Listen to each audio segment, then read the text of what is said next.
once the baby is born, the exquisite choreography of hormonal changes that God has built into the birth process and the immediate postpartum works really well. Like it establishes bonding and love comes in. And so I've even written myself a birth affirmation that says, love is coming for me.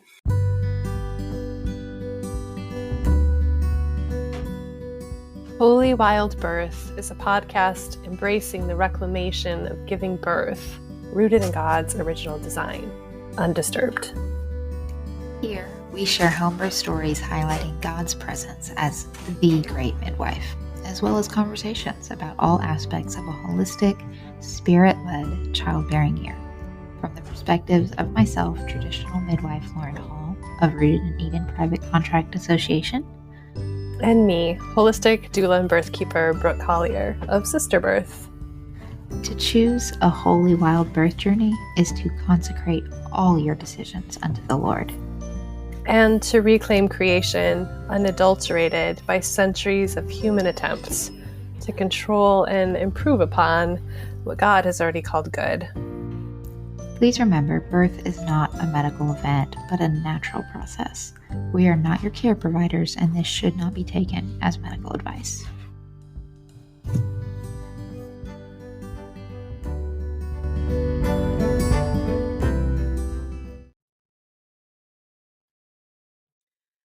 been postponing doing this because I was waiting for some sort of brilliant inspiration to strike, and it hasn't.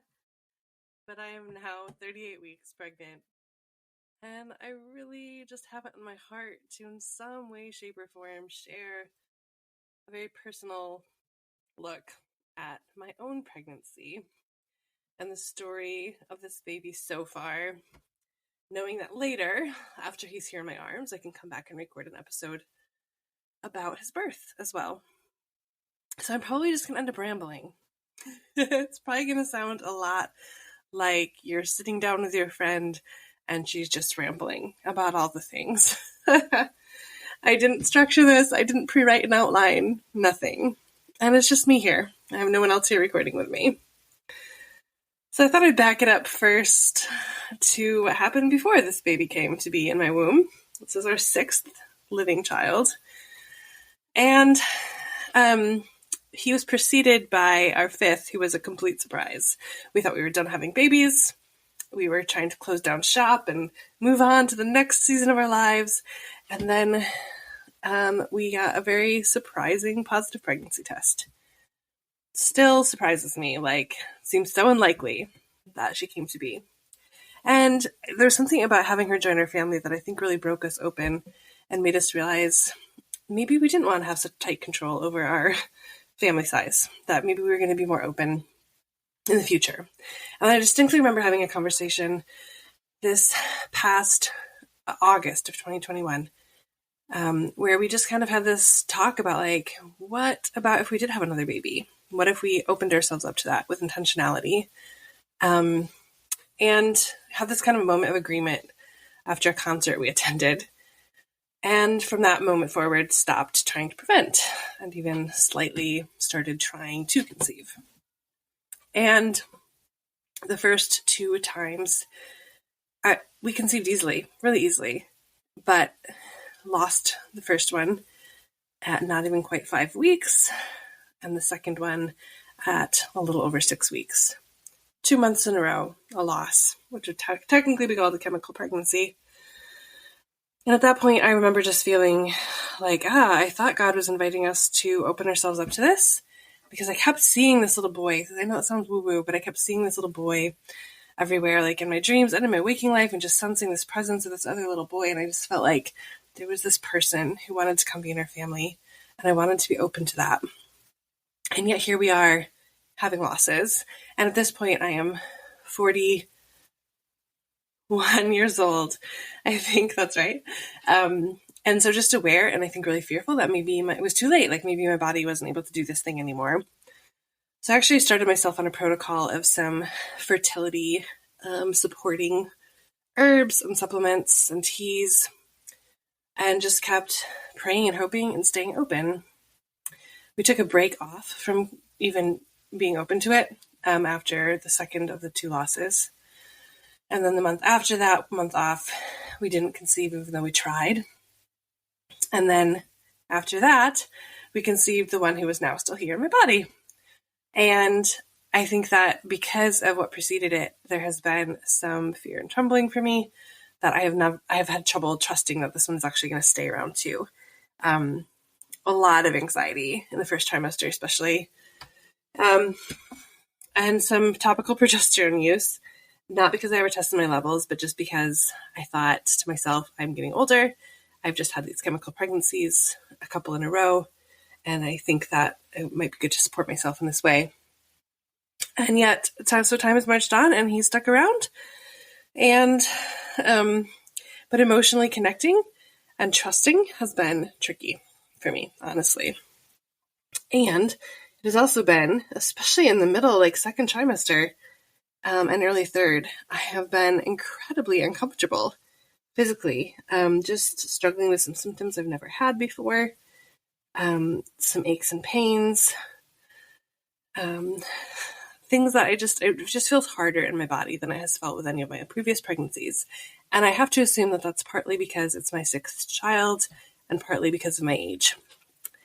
Because I feel like I know more than ever in some ways about how to holistically care for my body during a pregnancy, right? I even have a pelvic floor therapist on board this time. I have my chiropractors who I trust and love. I understand more about nutrition. I've been permissioning myself to rest as much as a mother of 5 can. I feel like I know the things one is supposed to do, and yet it has still just felt really challenging. I have felt really old and really frustrated. And even towards the end of second trimester, went through a stage of feeling honestly really resentful. Like, I'm just like, why am I even pregnant? I don't like this. This isn't fun. Just really tearfully miserable and feeling like I don't know how I'm ever going to make it to the end of this pregnancy without losing my mind. Also struggling with a lot of guilt feelings, I think, about I have children who are older now. So my eldest is 11 and 9 and 7 and 5. And they want to have adventure. And it was like summertime, right? And they want to go out and have fun and do all the things.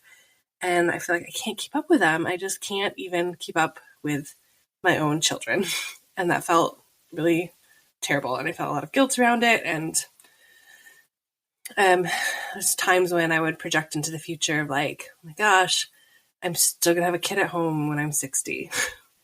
Is this really what I want for my future and for my life? So there's been a lot of kind of emotional things to process through this time around, in addition to the physical discomfort.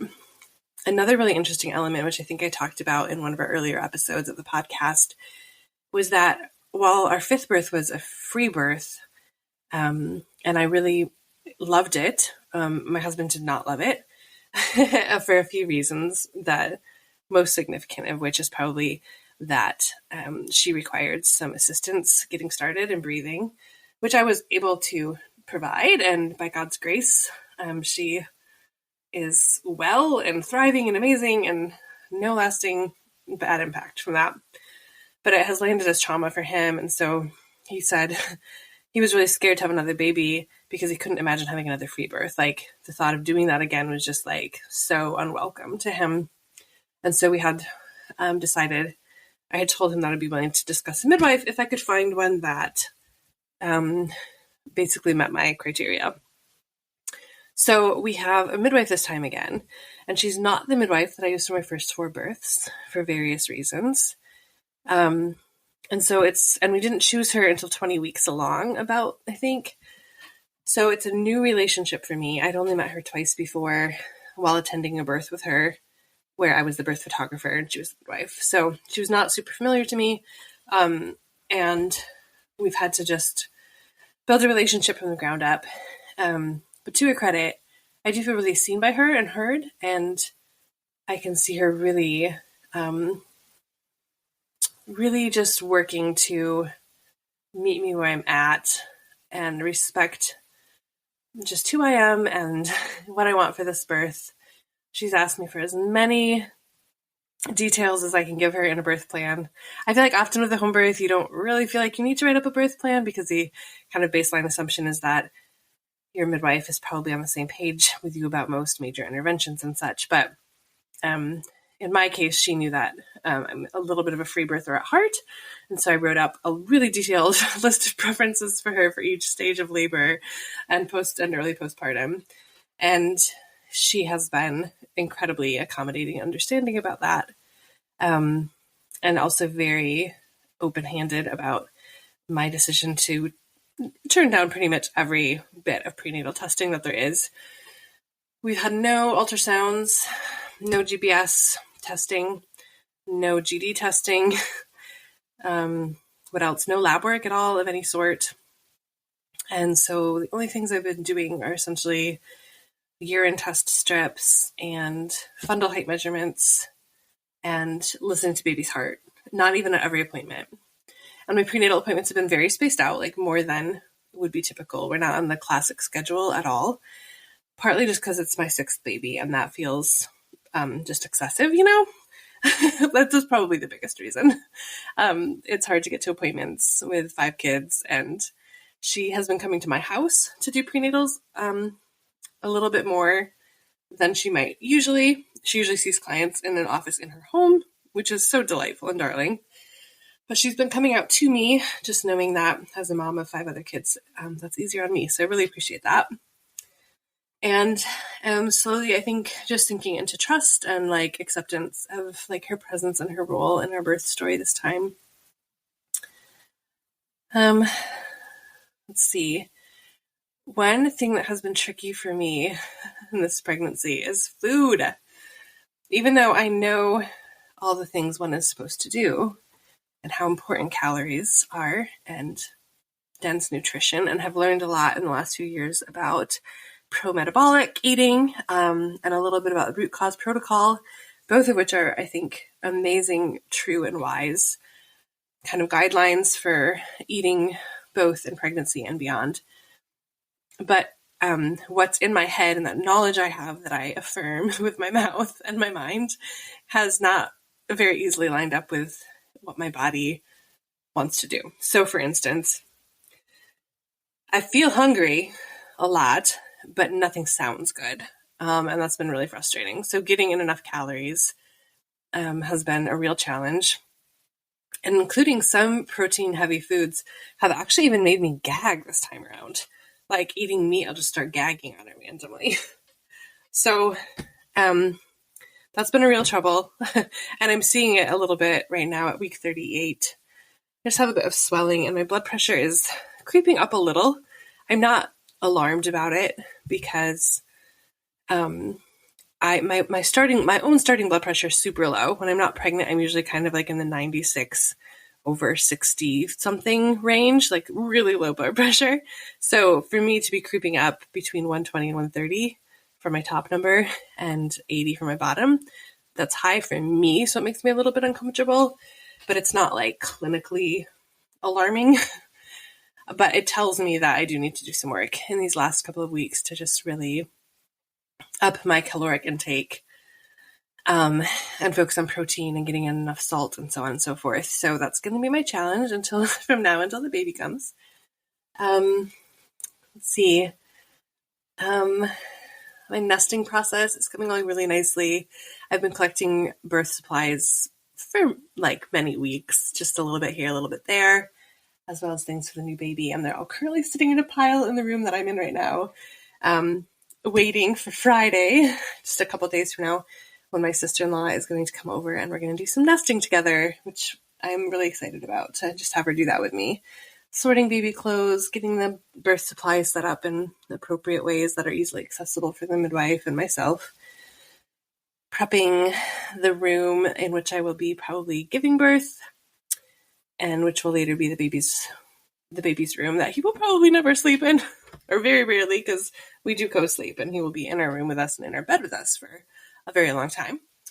But still, there's something about just making a physical space for the new person that I think helps open up my heart to more fully digest, I guess, the fact that a new family member is coming to join us. So I'm looking forward to doing that with her and possibly praying over this space as well. In all my other pregnancies, I've had a mother blessing, which is, I feel so lucky to have had that. I have a sister-in-law who introduced me to the concept when I was pregnant with my first, and held it for me while she was in town from Pittsburgh. And ever since then, I have been like, oh my word, this is so much better than any baby shower could ever be. And I've given them to many, many friends, and have received them every time as well, with so much gratitude. And this time I have not felt like I was going to pursue one or like try to appoint someone to do it for me. But this last weekend when I was down in Ohio for the traditional midwifery skills workshop with Lauren and our mutual friend and traditional elder midwife, Melinda, and I drove down there with another friend, Heather, they surprised me with a tiny little, like, it was very small and intimate, but super precious and beautiful mother blessing that I did not see coming at all. It was the best kind of blindsided. And then I have some local friends here as well who we call ourselves the nature mamas because we used to go on nature hikes with our children every week. These days it's a little bit more. We just text each other a lot. But anyway, they're also having a little mother blessing for me and another woman in that group who's due very close to me, a friend. So there'll be another little mini mother blessing just like 5 days before my due date. So I'm feeling really like cup overflowing to be loved on in that way again this time, even though I didn't anticipate it and wasn't seeking it out.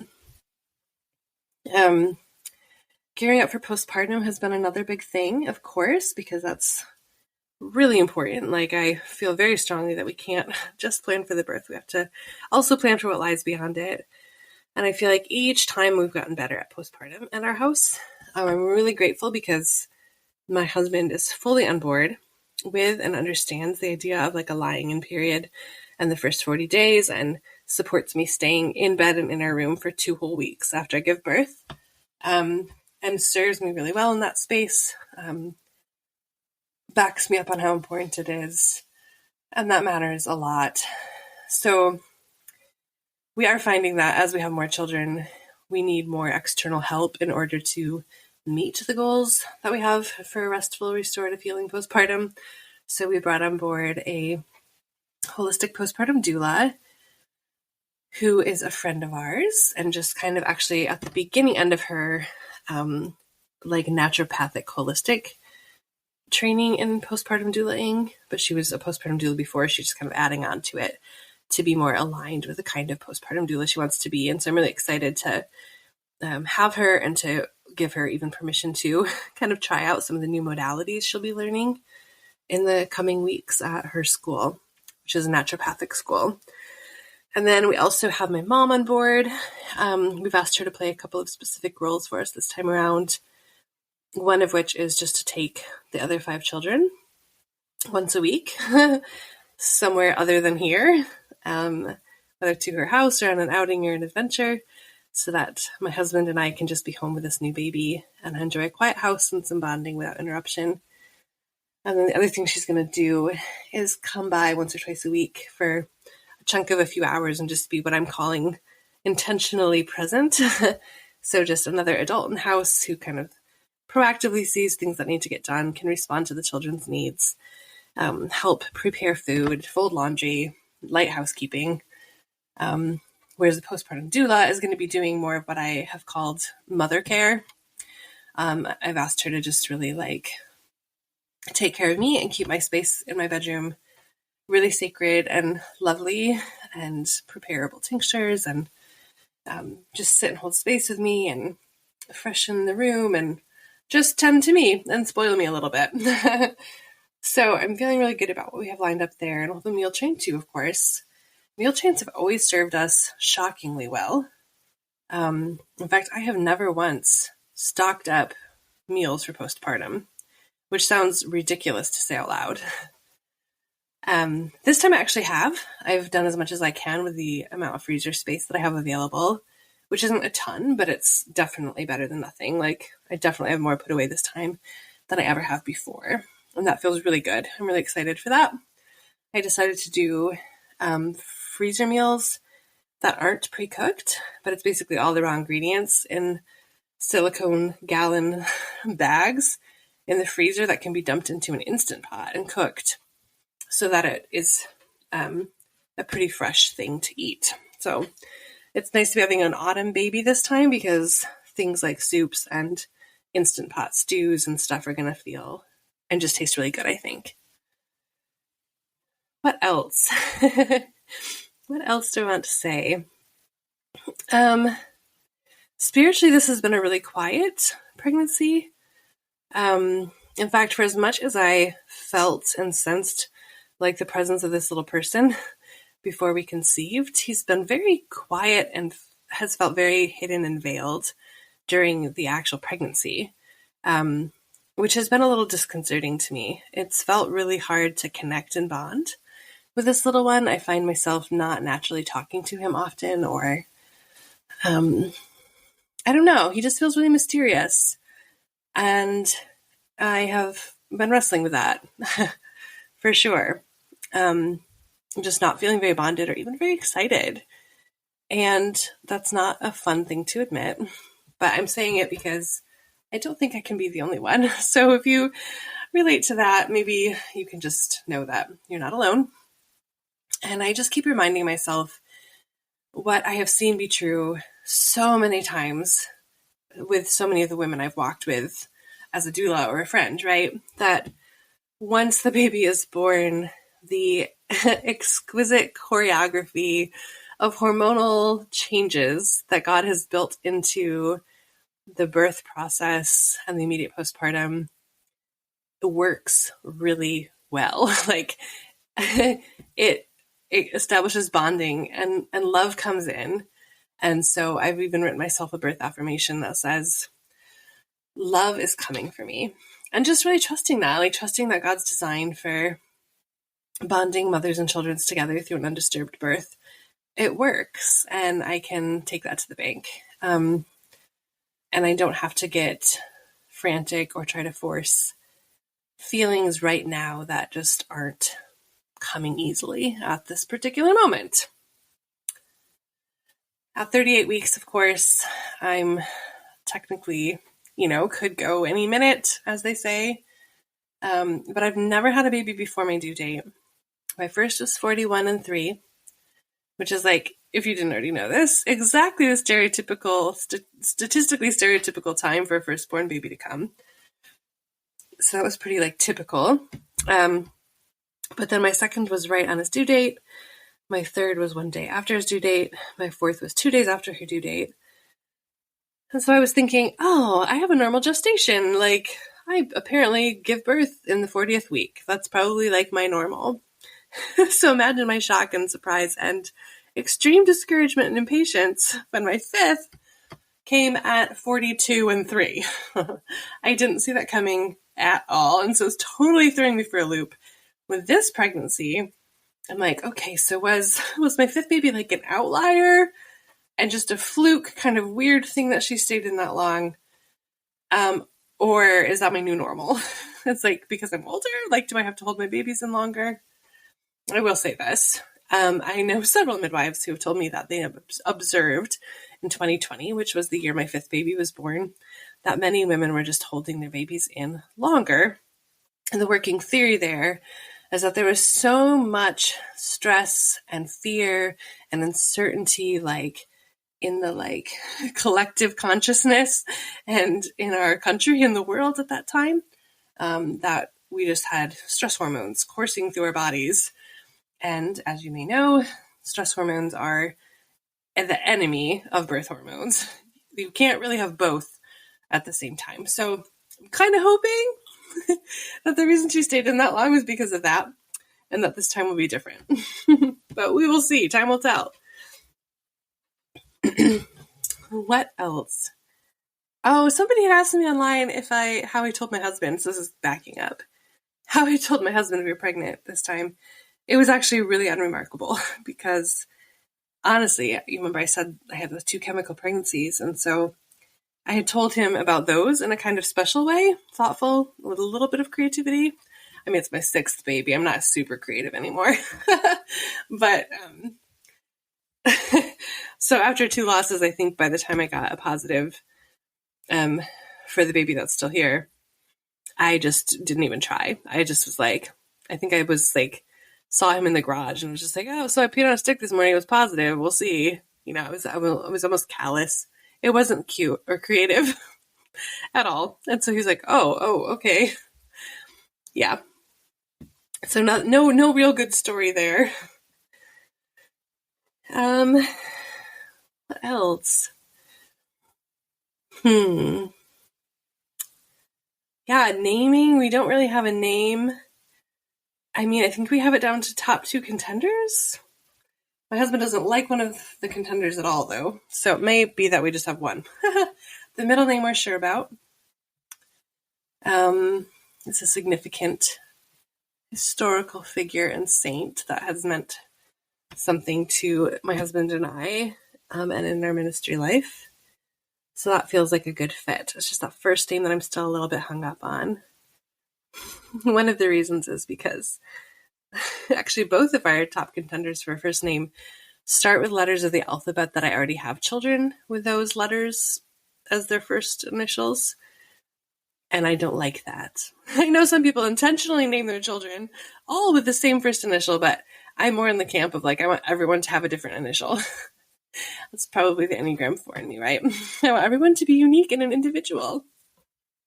And naming is such a process for me because it's almost like I cannot name my baby anything that anyone else I know has named their baby, which eliminates, as you might imagine, a lot of names.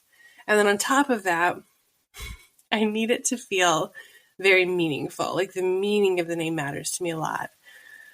And I feel like I've gotten more and more particular about naming as time has gone on, because the weightiness of naming a baby has become more and more apparent to me. I think even in just seeing how the children we already have embody their names, I've come to think that a name is both like a something that one gives to and bestows to one's child, like a destiny that they're going to kind of like live into, but then also by some mystery ends up being just the thing that names what is already true about God, who God has intended that child to be. And so it just feels weighty. So I'm overthinking. Overthinking is something I'm definitely prone to doing. Oh, as for the birth itself, the plan, as I summarized it for my midwife, is how we want it to be a really undisturbed, mother-led, family-centered birth with the hands-off presence of a midwife. So she'll be in the house, but probably not in the room until I'm pushing. That's kind of the plan. And I am planning a water birth again this time. I did not have a water birth my first 4 times, but had one with my 5th and realized that really is quite divine. Like the water really is amazing. I guess that's why they call it nature's epidural. So I am planning to have a birth pool again and have that set up. And if I don't end up giving birth in it, it's not the end of the world. Like, I will follow my body and its needs, even if it leads me out of the water and to some other location. That's fine. But I would like to have the option. So that will be there. And I'll be able to set it up under a large window that looks out to our back property, which is tree-filled and lovely. And hopefully the colors will be changing by then, so it'll be a nice view. Beauty matters. I fully intend to catch my own baby again. I have explicitly stated I don't want any hands on my perineum or my vulva during pushing stage. Like no perineal quote unquote support, no massaging and stretching my tissues, like just no hands on me at all. And then I also don't want any hands on me or the baby for at least the first 5 minutes following the birth. Unless there is like very obvious reason that the baby might need some assistance. I don't even want heart tones and respiration rates taken. I don't want anybody rubbing the baby down with a towel.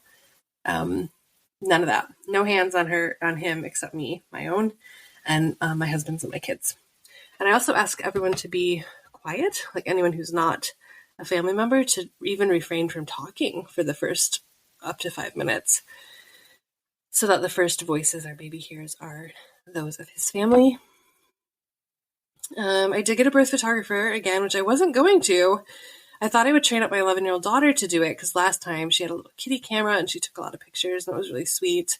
And I thought, oh, maybe I could just train her to use my professional camera gear and she could be the birth photographer and I'll just do all the editing after. But after working with her a little bit and not as much as I wanted to be able to, it just wasn't kind of like clicking or coming online for her to the point that I think I need it to be in order for me to feel happy about the outcome.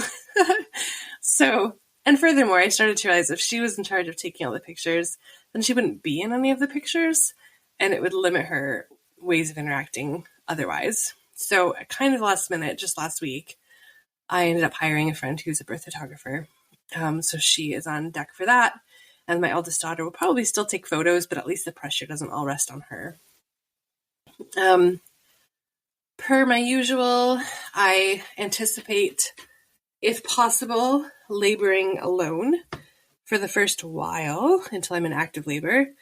I tend to not even tell my husband I'm in labor until it's pretty serious, because I just find that for me, it seems to be important to be able to find my groove and get in the flow and tune into my body completely alone. And I don't really want anyone around until kind of the end. Poor him. So from his perspective, our births have been incredibly fast because he's only aware of them for the last hour to an hour and a half. I have a feeling this labor might not be as quick as my last four have been. I mean, my first birth was 48 hours, but the last four were all between 3 and 5 hours. So, which is wonderful. It's like a sweet spot. And I would love to have it be in that time frame again. I really like that. But for some reason, I have this feeling that maybe this time it's going to be a little longer. And I'm not quite sure why. And I also wonder if I'm going to have to work a little harder for it. It's not that I want that to be the case, but that's just a niggling feeling I have. And again, time will tell whether or not that is my intuition or a weird little fear. Because I think that fear can set in that after having 4 such smooth, simple, relatively pain-free births, that possibly it couldn't come again a 5th time, right? Like, that would be just too much to ask. So there might be a little bit of the like fear of the other shoe is about to drop kind of thing going on there. Again, I'll let you know after he's born.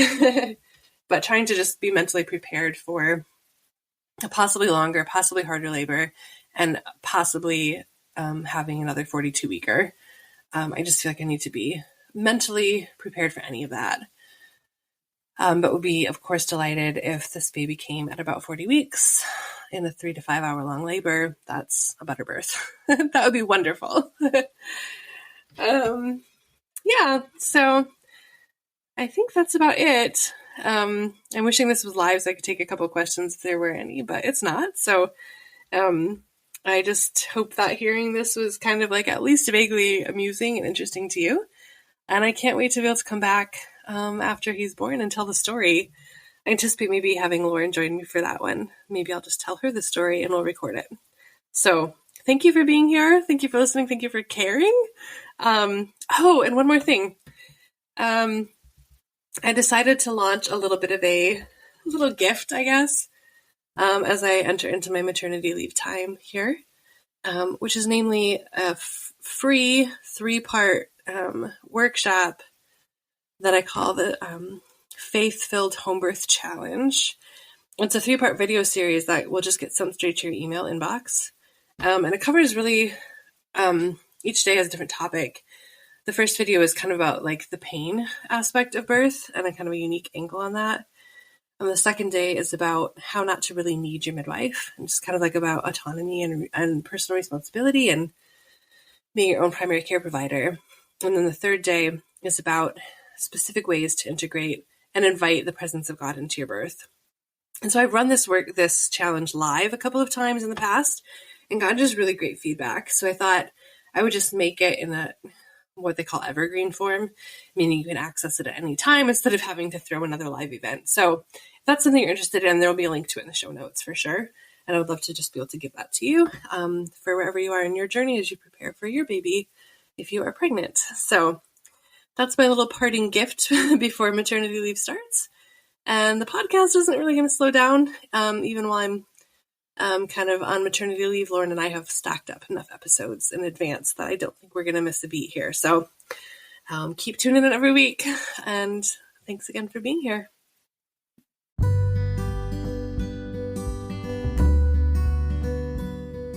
Thank you so much for tuning in to this week's episode of Holy Wild Birth. We hope that you were genuinely encouraged, inspired, and challenged by what you heard today.